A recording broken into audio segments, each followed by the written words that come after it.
আপনার কথা মতো জামাত তারা ভোট দিবে না, তারা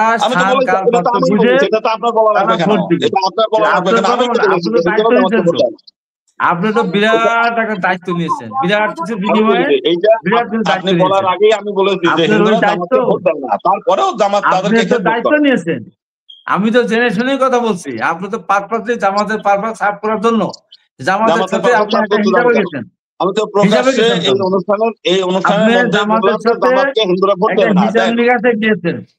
হিসাব নিকাশে গিয়ে আপনি জামাতের পক্ষে এইভাবে লিখেছেন, উইদাউট এনি হিসাব নিকাশ আপনি জামাতের পক্ষে।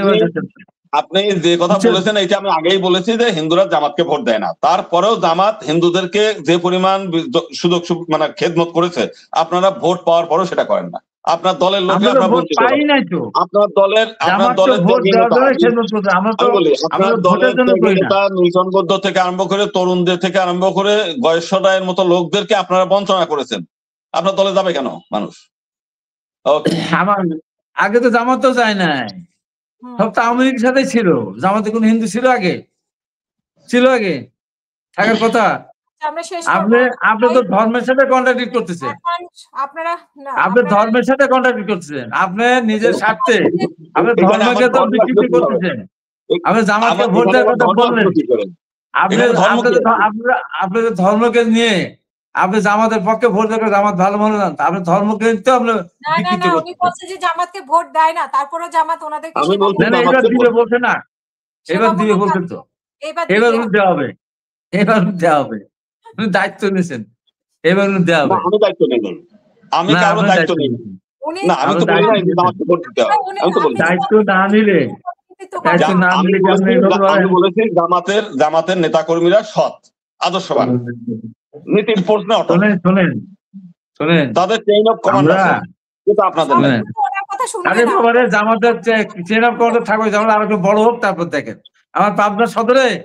আমার পাবনার সদরে ইকবাল হলো প্রার্থী, এর আগে আমির আব্দুর রহিম মিছিল করে বিশাল চাঁদাবাজ বলে দুর্নীতি আখ্যায়িত করেছে। জামাত দল এখন তো অত বড় হয় নাই, বড় হোক, তারপর দেখেন যেখানে সুযোগ পেয়েছে জামাত, শিবির যেখানে শক্তিশালী সেখানে রক কেটেছে, সেখানে রক কেটেছে, যেখানে শিবির শক্তিশালী সেখানে রক কেটেছে। আমি বলি যখন জামাত যেটা করে তখন বলবো আগে তারপরে আমি এখনো সুবিধা নেই না, আগেই বিএনপির সময় সুবিধা নেই নাই, সুবিধা নেই, যেটা সত্য কথা, যেটা আদর্শ কথা, আগেই অবস্থা। আপনি জামাতের পক্ষে ওকালতি করছেন, জামাত আল্লাহর রহমতে আসবে না, আসলে সেদিন আপনি অ্যাডভোকেট গোবিন্দ আপনার হিন্দু সম্প্রদায় আপনার প্রশ্ন করবে যে তুমি আমাদেরকে কোন পথে নিয়ে গেছিলে, সেদিন বুঝবেন। আমি কারো পথে নেই নাই, আমি যেটা সত্য কথা আপনাকে জবাব দিতে হবে। আমি কাউকে বলি না যে আমাকে ভোট দেন, বিএনপিকে ভোট দেন, আমি কাউকে বলি না। আমার কোনো বিদ্বেষ নেই। আমার এলাকায় যারা আছে, আমি জামাতে যাইনি, আমি প্রত্যেকটা পূজায় আমি যাই, আজকে বহুদিন আগে যাই, পূজায় যাই। আমি যতটুকু পারি তাদের সুরক্ষা দেওয়ার কথা বলি, যে আপনার সুরক্ষা কেন দেবো? কোনো দরকার নাই। আপনি এই দেশের মানুষ বড় হয়েছেন, আপনার মন্দিরের দিকে কেউ তাকাতে পারবে না, আপনার প্রতিমার দিকে কেউ হাত তুলতে পারবে না। কেন আপনার পাহারা দেওয়া লাগবে?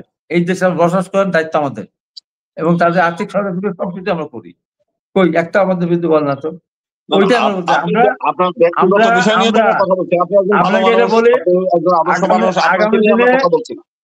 আগামী দিনে বিএনপি ক্ষমতা আছে, দাদা আপনি নিশ্চিন্ত থাকেন, আমরা কোন মন্দির পাহারা দেওয়াবো না।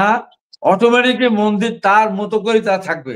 এই দেশে তারা জন্মেছে, আমরা এক স্কুলে পড়েছি, এক বাজারে বাজার করি, এক হাটে হাট করি, পূজা যাই আসে। দুজন হিন্দু লোককে কেন সেই সুযোগ দেন না? 5 জন হিন্দু লোককে দেন না কেন এই সুযোগটা? আপনার দল থেকে এবার 20 জন নমিনেশন দিতেন, 20 জন হিন্দুকে নিতেন, নেননি কেন? আমাদের দলের 2 জন আছে, আমাদের দলে বাড়বে আস্তে আস্তে,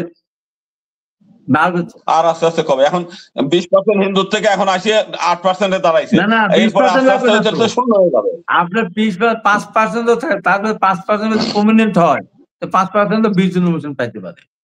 আমাদের সাথে রাজনীতি আগে ওইভাবে করেনি।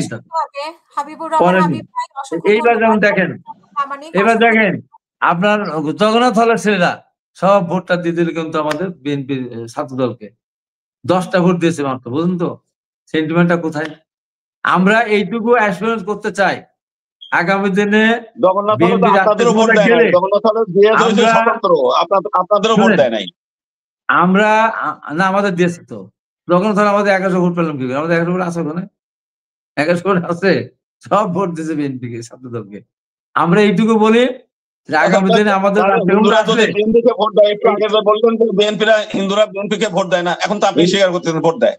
না আমি বললাম তো ঢাকা বিষয়ে সেন্টিমেন্টের কথা বললাম। এরকম হয়ে গেল যে হিন্দুদের সুযোগ দেবো কেন, হিন্দুরা তো আমাদের ভোট দেয় না, এখন তো বলতেছেন আমার কথা দুই রকম হয়নি দাদা, কারণ বললাম যে আগে যখন হিন্দুরা বিএনপিকে ভোট দেয় না, এখন বললেন যে হিন্দুরা আমাদেরকে ভোট দিচ্ছে। আপনি একটা জ্ঞানী মানুষ, আপনি এক কথা শোনেন, আপনার কথাই তো দুই রকম হয়ে গেল। আপনার কথা আমি উত্তরটা দিচ্ছি দাদা।